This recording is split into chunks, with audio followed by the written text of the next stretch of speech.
नमस्कार दोस्तों। आज की प्रस्तुति में हम आत्मा की 3 सूक्ष्म शक्तियों के बारे में जानेंगे। ये वह शक्तियां हैं जिसे आप जान गए और समझ गए तो आप सब कुछ हासिल कर सकते हैं। वो 3 सूक्ष्म शक्तियां हैं मन, बुद्धि और संस्कार, जो आत्मा के साथ शरीर में प्रविष्ट होती हैं और शरीर छोड़ने पर आत्मा के साथ ही चली जाती हैं।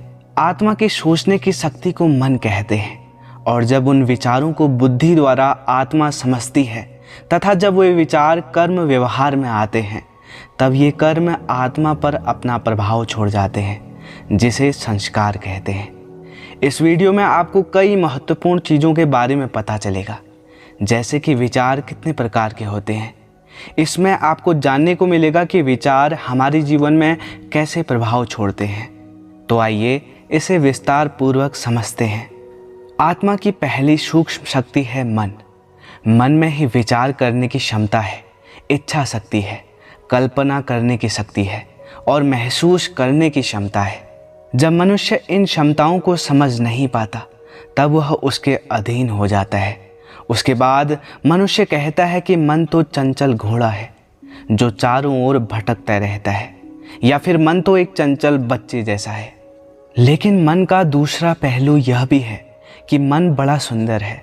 मन की क्षमताओं को अगर समझा जाए, उसकी वास्तविकता को अगर जानकर उसे यथार्थ दिशा में लगा दिया जाए तो यह मन लौकिक अथवा अलौकिक बड़ी से बड़ी प्राप्ति कर सकता है। तभी तो किसी ने सही कहा है कि आज मनुष्य अपने मन की क्षमताओं का सिर्फ 5% उपयोग करता है और बुद्धिमान व्यक्ति अपने मन की क्षमताओं का सिर्फ 15% उपयोग करता है। बाकी सारी क्षमता व्यर्थ ही चली जाती है। उसका कारण है कि आज मनुष्य के मन की ऊर्जा का बड़ा हिस्सा व्यर्थ विचारों में नष्ट हो जाता है। आज हमारा मन परेशान इसीलिए होता है क्योंकि हम मन के विषय में जानते ही नहीं। हमारी जीवन शैली इस प्रकार बन गई है कि मन किस दिशा में चल रहा है ये महसूस करने के लिए हमारे पास समय ही नहीं है। हमारा मन निरंतर सोचता रहता है। इसीलिए किसी मनोवैज्ञानिक ने कहा है कि मनुष्य अगर कम से कम गति से भी सोचे तब भी उसके मन में 25 से 30 विचार 1 मिनट में चलते हैं, और इस तरह एक दिन में असंख्य विचार मन के अंदर चलते रहते हैं। यदि हम एक दिन के विचारों को ही देखें तो पाएंगे कि हमारे अंदर 4 प्रकार के विचार चलते हैं, जो निम्न प्रकार से हैं। पहला, सकारात्मक विचार। सकारात्मक विचार का अर्थ है सकारात्मक दृष्टिकोण के साथ जीवन की चुनौतियों का सामना करना। एक व्यक्ति जो सकारात्मक तरीके से सोचता है वह अपने आसपास के लोगों और घटनाओं के उज्जवल पक्ष पर ही ध्यान केंद्रित करता है। सकारात्मक विचार से समर्थन संकल्प होते हैं जिनमें शुभ भावना और शुभ कामना समाई होती है। इसमें ना कोई स्वार्थ होता है और ना ही कोई बुराई होती है। दूसरा, नकारात्मक विचार, जो किसी न किसी बुराई, कमजोरी या विकृत मानसिकता वाले विचार होते हैं और जो स्वार्थ युक्त होते हैं उन्हें नकारात्मक विचार कहते हैं। इसके अलावा हीनता की भावना के आधार पर भी विचार चलते हैं। ऐसे सभी विचार नेगेटिव अर्थात नकारात्मक विचार होते हैं। तीसरा, आवश्यक विचार। आवश्यक विचार हमारी दिनचर्या से संबंधित होता है, जैसे आज यहाँ जाना है, इसको मिलना है, इतने कार्य करने हैं, इतने कार्य कराने हैं इत्यादि। ये सभी आवश्यक विचार कहलाते हैं। चौथा है व्यर्थ विचार। व्यर्थ विचार का कारण है व्यर्थ दुख लेना, सुनी हुई बात ना चाहते हुए भी मन में चलना या बीती हुई घटनाओं की स्मृति आना, जैसे कि यह क्यों कहा, यह ठीक नहीं कहा, यह नहीं होना चाहिए था, ऐसा करते तो अच्छा होता, आदि आदि सोचकर मन को भारी बना लेते हैं। इन्हें ही व्यर्थ विचार कहते हैं। आज हम वर्तमान के बारे में नहीं सोचते बल्कि उन्हीं बातों को सोचते हैं जो बीत चुका है, क्योंकि इनसे समय और शक्ति की बर्बादी होती है। इसीलिए ये सभी व्यर्थ विचार कहलाते हैं। विशेषज्ञों के विश्लेषण के अनुसार हमारे 80% विचार भूतकाल की घटनाओं से संबंधित होते हैं और 15% विचार भविष्य की चिंताओं के लिए होते हैं और सिर्फ 5% ही वर्तमान के बारे में सोचते हैं, जबकि वर्तमान हमारे लिए बहुमूल्य है। इसका भरपूर सदुपयोग होना चाहिए। इस प्रकार सारे दिन हमारे मन में 4 प्रकार के विचार चलते रहते हैं।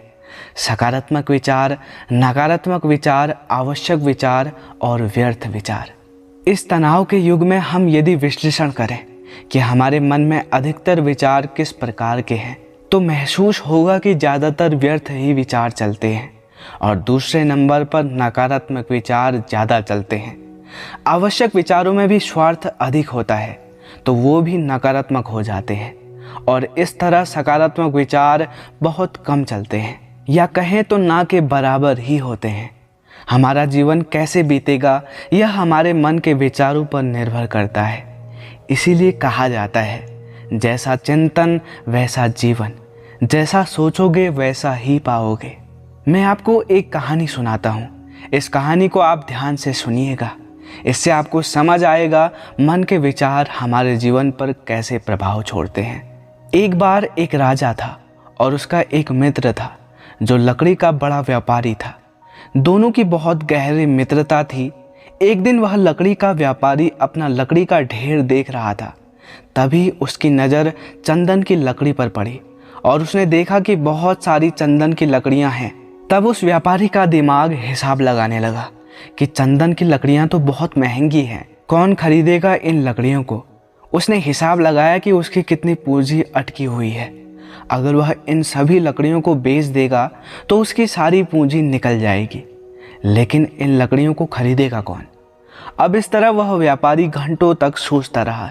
ऐसे समय में जब मनुष्य लोभ व सोचता है तो वह अपना विवेक भी खो देता है। उसके मन का घोड़ा अक्सर नकारात्मक दिशा में दौड़ने लगता है। उस व्यापारी का वहाँ के राजा के साथ घनिष्ठ संबंध था, इसीलिए उसके मन में राजा का ख्याल सबसे पहले आया और वह सोचने लगा कि अगर राजा मर जाए तो उसको जलाने के लिए तो चंदन की लकड़ियों का ही प्रयोग होगा और तब उसकी सारी पूंजी निकल जाएगी। लोभ में वह व्यापारी यह भी भूल गया कि राजा उसका मित्र है।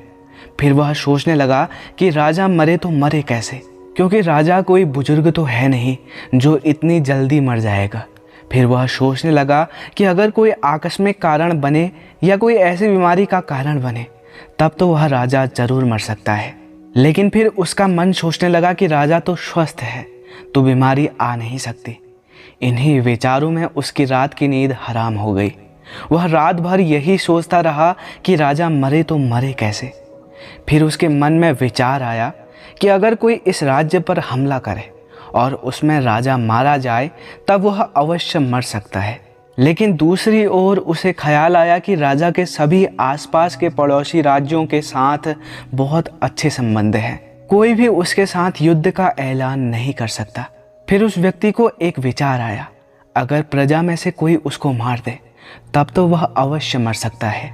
लेकिन वहीं दूसरी ओर उसके मन ने ये कहा कि सारी प्रजा भी खुश है और संतुष्ट है, तो प्रजा में से भला उसे कोई क्यों मारेगा। इसी दुविधा एवं नकारात्मक सोच एवं लोभवश विचारों से उसके मन की शांति नष्ट हो रही थी। उसे रात को भी नींद नहीं आती थी और दिन में भी किसी काम में उसका मन नहीं लगता था।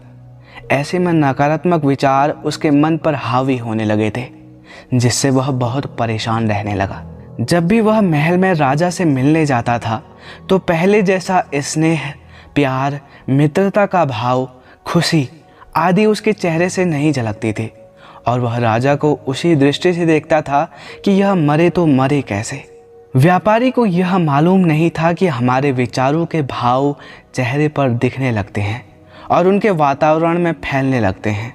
राजा जब भी उसे देखता था तो उसे महसूस होता था कि मित्र को कोई परेशानी है, परंतु राजा जब भी उससे पूछता था तो व्यापारी मित्र कोई ना कोई बात से उसे टाल देता था, परंतु उसके विचारों की तरंगें राजा को पहुंच जाती। जैसे कहा जाता है कि जब हम दूसरों के प्रति सोचेंगे वो बात हमारे प्रति भी वैसे ही रूप में वापस आती है। महल में बैठे एक दिन राजा के मन में भी एक विचार आया कि ये मेरा मित्र जो इतना धनवान है, ये किसके लिए कमाता है, इसके आगे पीछे तो कोई है ही नहीं, तो वह क्यों इतनी परेशानी को उठाता है। अगर वह मर जाए तो उसका सारा धन दौलत का वारिस तो कोई नहीं है। फिर राजा के मन में विचार आया कि जिसका कोई वारिस नहीं होता, अगर वह मरता है तो उसका सारा धन दौलत राज्य कोष में जमा हो जाता है। अब राजा को भी रात भर नींद नहीं आती थी, ना ही दिन में उसका मन किसी काम में लगता था। ये नकारात्मक विचार राजा के मन में भी हावी होने लगा और उसका मन भी परेशान रहने लगा। जब दोनों मित्र एक दूसरे के सामने आते थे तब भी नकारात्मक दृष्टिकोण से एक दूसरे को देखते और मिलते थे। आखिरकार एक दिन व्यापारी बहुत परेशान हो गया। तब वह राजा के पास आया और कहने लगा कि आज मैं आपसे माफ़ी मांगने आया हूँ। राजा ने पूछा, तुमने कौन सा अपराध किया है जो माफ़ी मांग रहे हो?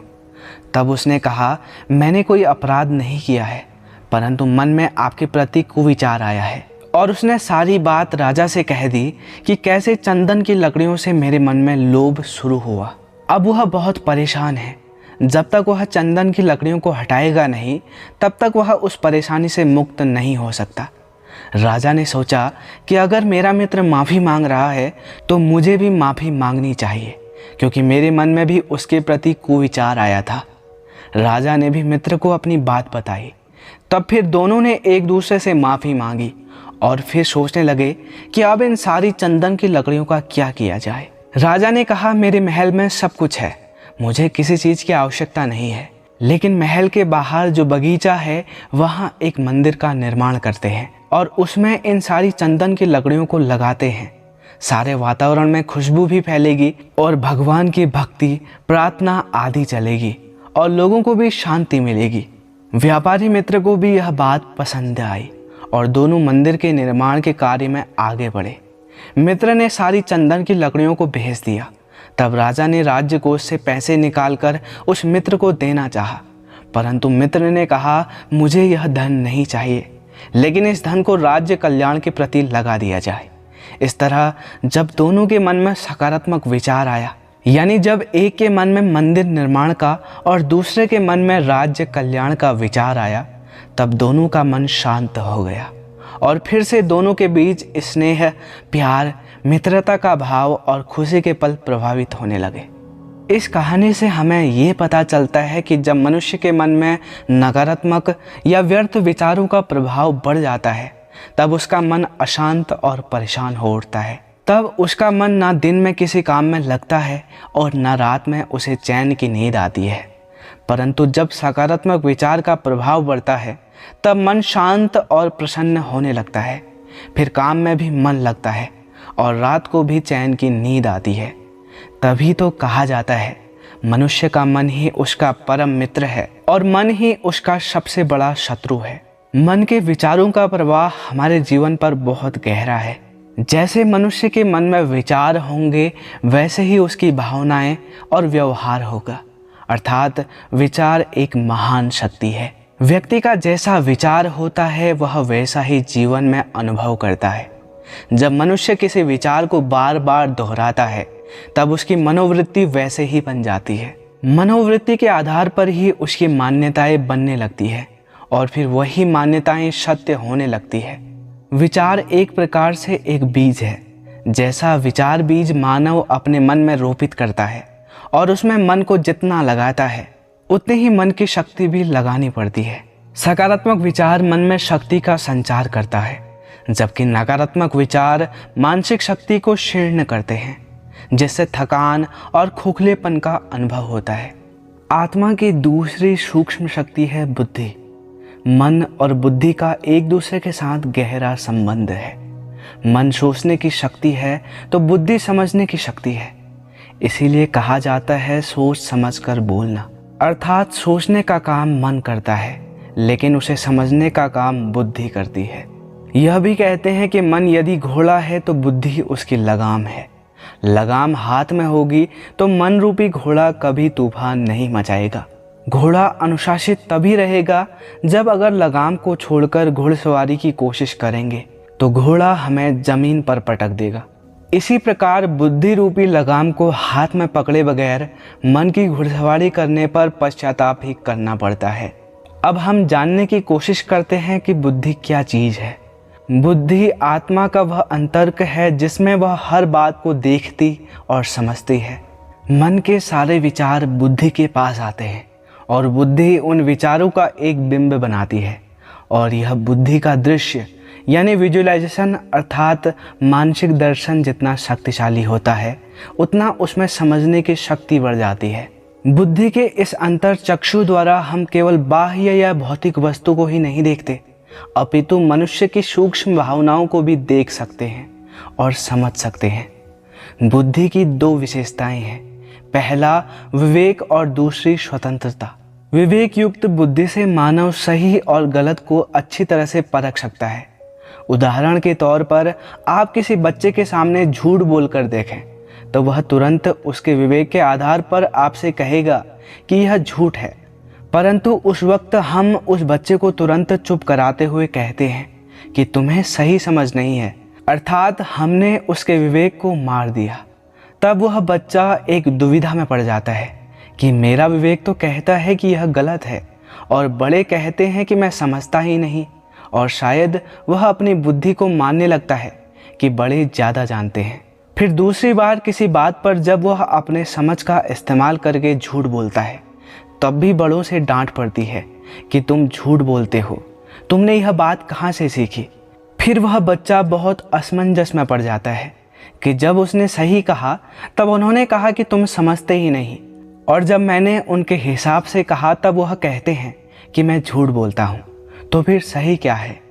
और इस दुविधा में वह बच्चा उसी दिशा में आगे बढ़ता है जैसा संग या माहौल मिलता है। वास्तव में बुद्धि को यह दो भेंट विवेक और स्वतंत्रता इसलिए प्राप्त है ताकि मनुष्य हर कर्म विवेक युक्त और स्वतंत्र होकर करे, जिससे अपने कर्म के लिए वह खुद उत्तरदायी या जिम्मेदार हो सके। भगवान उसके कर्म के लिए जिम्मेदार नहीं है, क्योंकि ईश्वर कभी हमारे कर्म में दखल नहीं करते।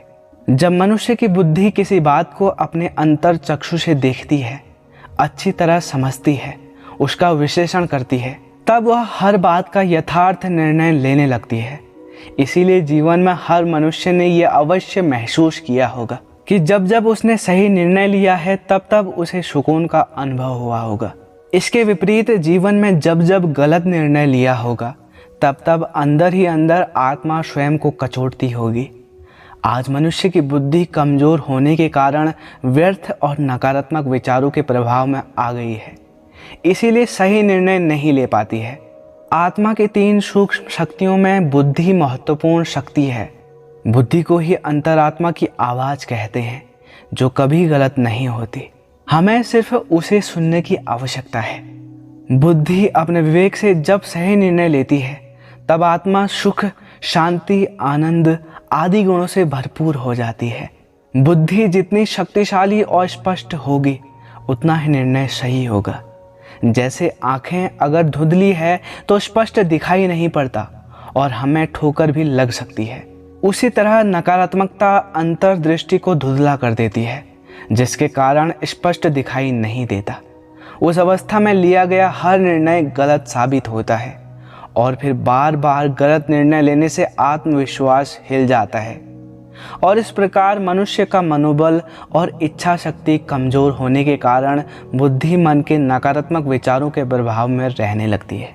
तब हमें आध्यात्मिक ज्ञान और योग्याभ्यास ही सकारात्मक चिंतन प्रदान करता है, जिससे मनोबल मजबूत होता है, बुद्धि की विवेक शक्ति बढ़ती है और जीवन में सही निर्णय लेने की क्षमता पैदा होती है।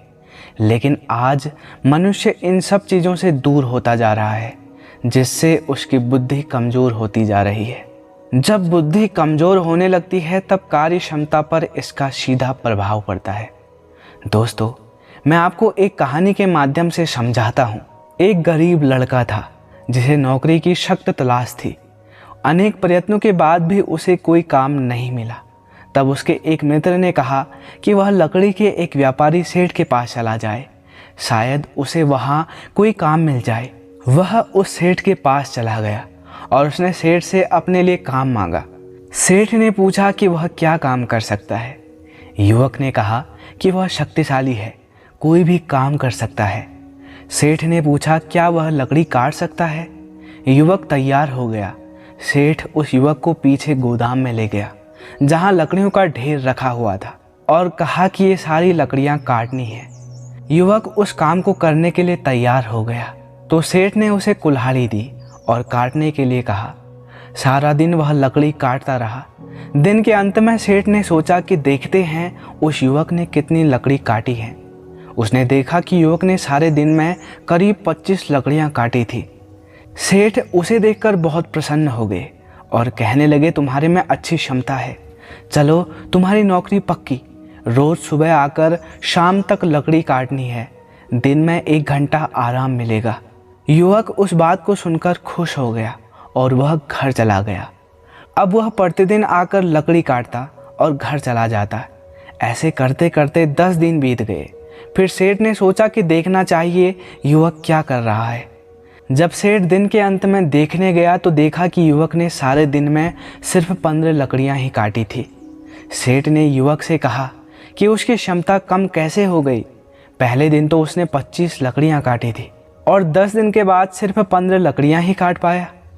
युवक कहने लगा कि उसे भी समझ नहीं आ रहा है कि लकड़ी कम कैसे कट रही है, जबकि वह आलस्य भी नहीं करता है और भरपूर मेहनत करता है। अब सेठ ने उसे थोड़ी और मेहनत करने के लिए कहा। युवक ने भी सेठ की बात को स्वीकार किया और दूसरे दिन से ही वह मेहनत करने लगा। इसी प्रकार मेहनत करते रहा और फिर से 10 दिन बीत गए। तो फिर सेठ ने सोचा कि देखें तो सही वह लड़का क्या कर रहा है। उसने देखा कि सारे दिन में उस युवक ने सिर्फ 10 लकड़ियां ही काटी है। सेठ ने उस युवक से पूछा, क्या बात है, पहले दिन तो तुमने 25 लकड़ियां काटी थी, 10 दिन में 15 लकड़ियां तक हो गई और आज 20 दिन में ये क्षमता कैसे कम हो गई। युवक ने कहा कि सेठ जी, यही बात तो मेरे समझ में नहीं आ रही है कि इतनी मेहनत करने पर भी उसकी कार्य क्षमता कम क्यों हो रही है। सेठ एक अनुभवी व्यक्ति थे। उन्होंने युवक से पूछा कि तुम यह बताओ कि इन 20 दिनों में कुल्हाड़ी की धार कितने बार तेज की तुमने।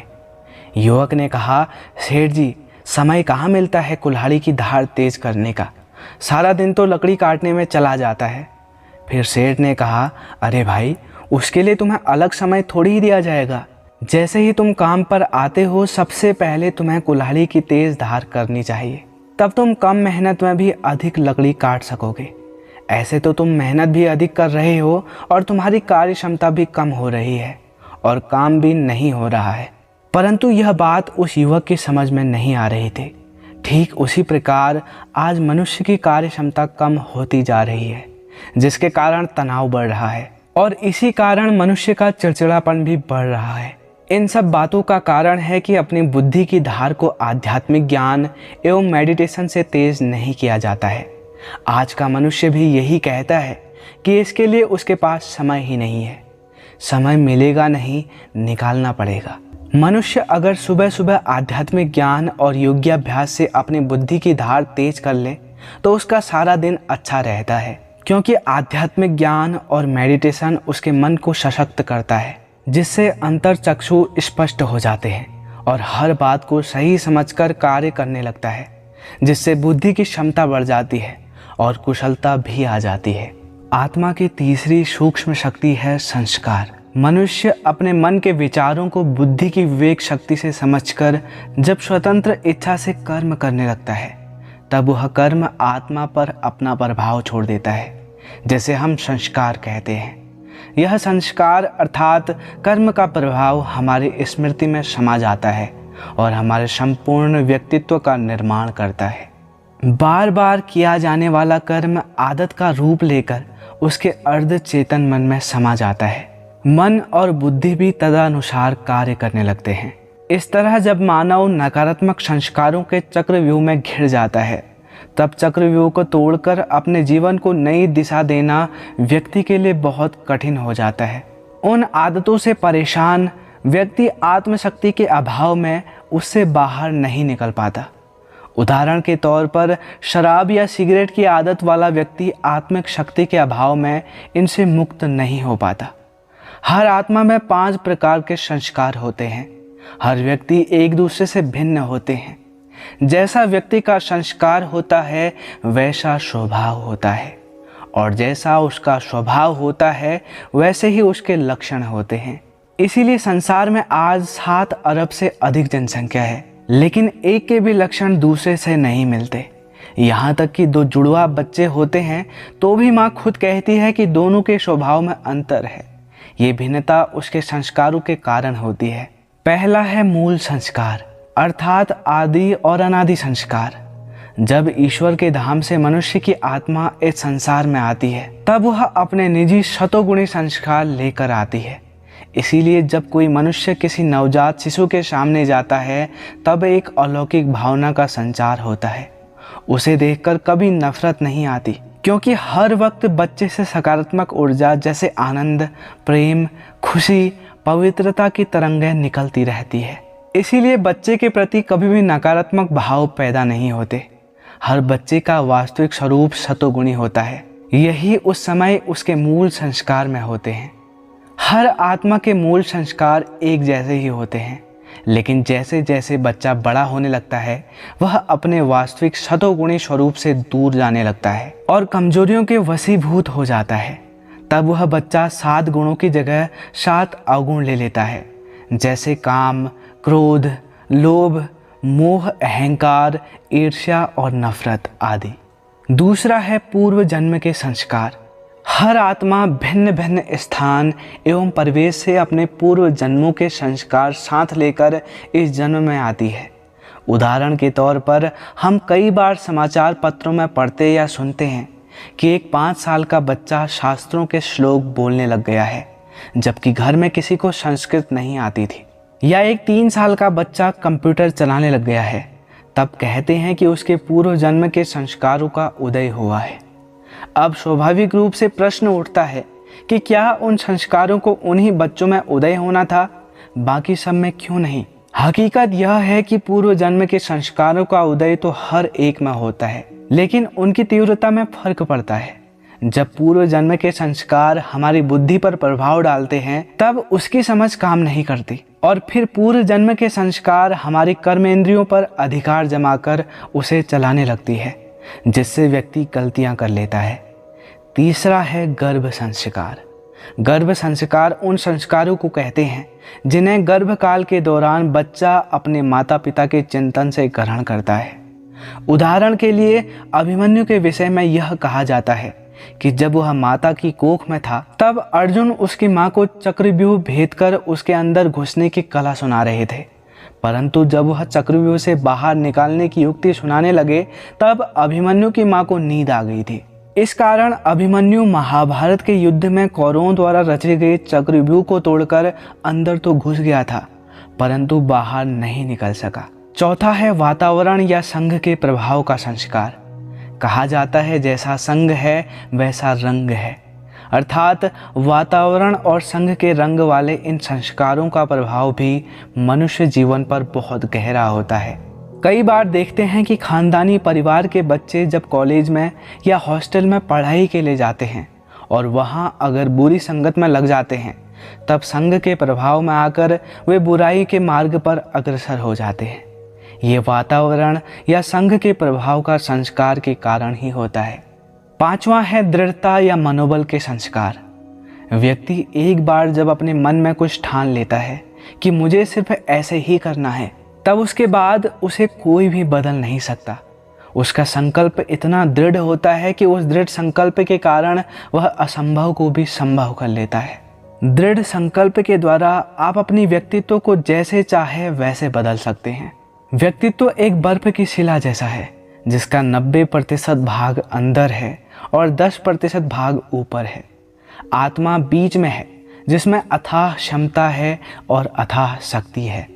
व्यक्ति पर चारों प्रकार के संस्कार, मूल संस्कार, पुनर्जन्म के संस्कार, गर्भ संस्कार और संघ के रंग के संस्कार गुप्त प्रभाव के रूप में हावी रहते हैं और मनुष्य के व्यक्तित्व को संचालित करते हैं, जिससे जीवन भी उसी दिशा में चलता जाता है। इसीलिए आत्मा में असीम क्षमता होते हुए भी वह परवश हो जाती है और अपनी शक्ति से कार्य नहीं कर पाती है। अब प्रश्न ये उठता है कि क्या इन चारों प्रकार के संस्कारों को परिवर्तन किया जा सकता है? तो इसका उत्तर है हाँ, अवश्य किया जा सकता है।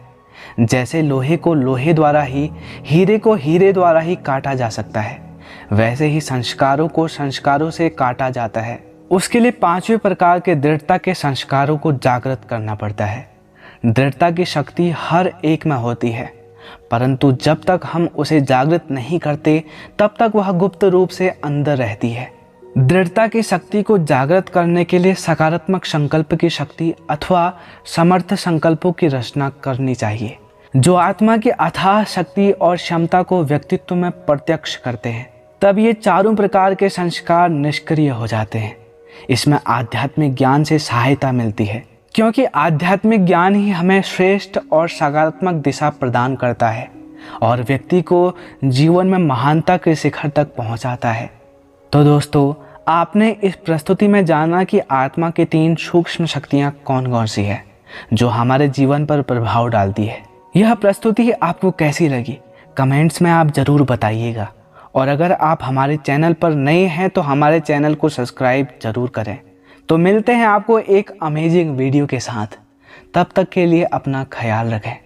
धन्यवाद।